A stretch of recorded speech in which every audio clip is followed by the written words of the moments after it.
Hello, my name is Andre Craig, and I will be playing Giles Corey. My name is Mira Quayle, and I'll be playing Martha Corey and Ann Putnam. My name is Keen Hammond, and I will be playing the judge. From 1692 to 1693, 24 innocent people, including Giles and Martha Corey, were killed in Salem, Massachusetts due to baseless accusations of witchcraft by Ann Putnam and several of her allies. These accusations were a scheme to gain advantage in land and political disputes among prominent families in the town. Nowhere is the failure of debate more apparent than in the Salem witch trials. These heavily biased trials lacked any sort of diplomacy, as the judge acted as an interrogator instead of an impartial authority. This led to the deep distrust in the government of Massachusetts and led to dramatic changes in the U.S. justice system.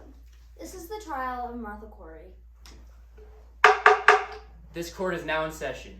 On this day in Salem, March 19th, 1692, there's been a complaint made by Edward Putnam against Martha Corey for suspicion of having committed acts of witchcraft and thereby have done much hurt and injury unto the body of Ann Putnam. Martha Corey, you are now in the hands of the authority. Now tell us why you hurt this person. I did no such thing. He says, tell us why you hurt this person, not what happened, automatically assuming her guilt. Please give me leave to go pray. This request has been made many times. We do not send for you to go to prayer. Now tell us why you hurt them.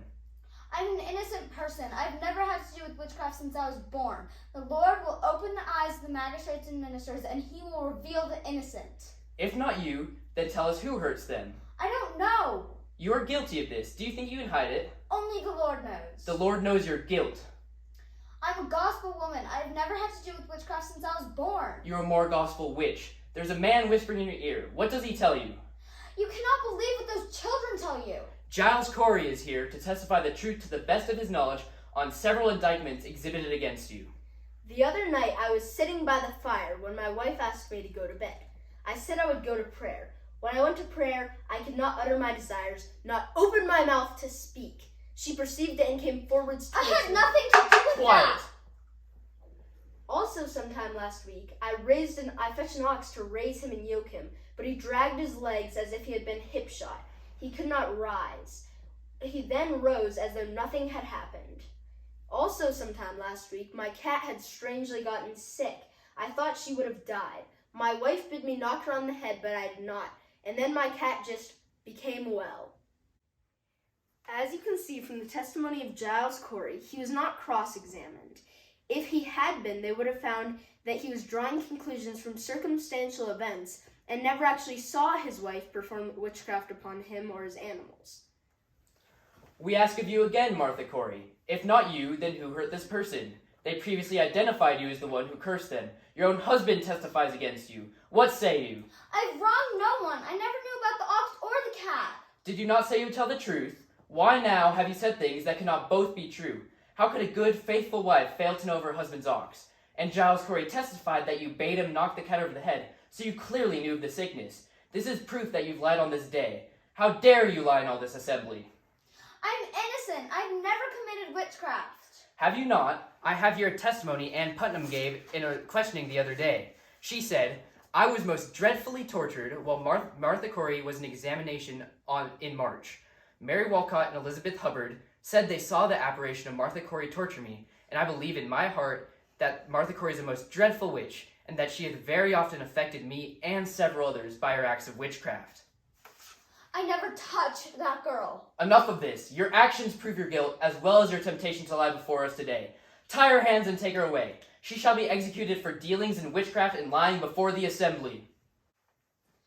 This was the trial of Martha Corey, an accused witch who was executed on September 22nd, 1692. As shown in this court trial, it took little to no evidence to prove somebody guilty. As for Giles Corey, his actions in court as well as accusations from Ann Putnam and her friends caused the town to believe that he was also dealing in witchcraft. His examination took place on April 19th, 1692. This is the trial of Giles Corey. This court is now in session. There has been a complaint made by Ezekiel Shevers and John Putnam Jr. against Giles Corey for having committed acts of witchcraft and thereby having done much hurt and injury unto the bodies of Ann Putnam, Mary Walcott, Marcy Lewis, and Abigail Williams. You are therefore in the hands of the court.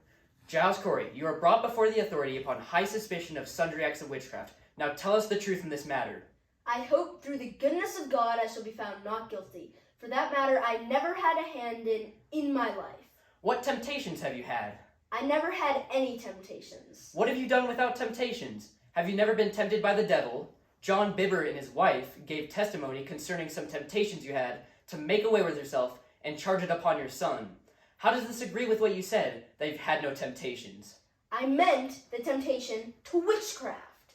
If you have had the temptation to do unholy things, such as make away with yourself and blame your son, it will make way to the temptation to witchcraft. As the trial progressed, Giles Corey became more agitated and stated they had no right to put him on trial. What was the reason you were frightened in the cowhouse? I was not frightened. Samuel Braybrook, Goodman Bibber, and his daughter testified that you told them this morning that you were frightened in the cowhouse. I said no such thing to them. Why do you deny it? What did you see? I saw nothing but my cattle. Witnesses have been brought forth to testify the truth to the best of their knowledge on indictments exhibited against you. Which of you have seen this man hurt you? He hurt Mary Walcott, Mercy Lewis, Abigail Williams, and myself. They accuse you or your appearance of hurting them and performing witchcraft. What do you say? Why do you do it? Tell us the truth. I never hurt them, and I never performed witchcraft. And Putnam will testify otherwise. Giles Corey did torture me a great many times, even since his apprehension. He has beat me, kicked me, and almost choked me to death. Because the witnesses in the Salem witch trials were not sequestered, they were able to collaborate and change their testimony. This is why witnesses are now separated from each other during a trial. The same goes for accusers and the accused. It is your appearance that hurts them, they charge you. Now tell us what you've done. I have done nothing to damage them. Have you ever entered into a contract with the devil? I never have. Let us not forget that about 17 years ago, Giles Corey kept a man in his house who died suddenly. A jury was impaneled upon him, among whom was a doctor, who found the man bruised to death with clots of blood about his heart. The jury brought in the man murdered, but as though some enchantment had hindered the prosecution of the matter, the jury went not against Giles Corey, though it cost him a great deal of money to get off. I never touched that man, and I never performed witchcraft upon the jury. Why are you bringing this up again? He's entered a deal with the devil. He'll kill me. Seize him! Tie his hands! His actions prove his guilt, and due to his resistance in this court, he shall be sentenced to pied for aider. He shall be pressed until he can admit to his crimes. These trials were unjust debates that later embarrassed the courts and ended innocent people's lives, including Giles and Martha Corey. This travesty led to a widespread debate on how to prevent this from happening again. This led to sweeping changes in the justice system, such as the presumption of innocence until proven guilty. The trials also triggered a lot of distrust in the government of Massachusetts and signaled the end of Puritanism in the 16th and 17th century. Thank you. Thank you for watching. Yeah, thank you. I know. I should All right, say the same sweet. thing. Now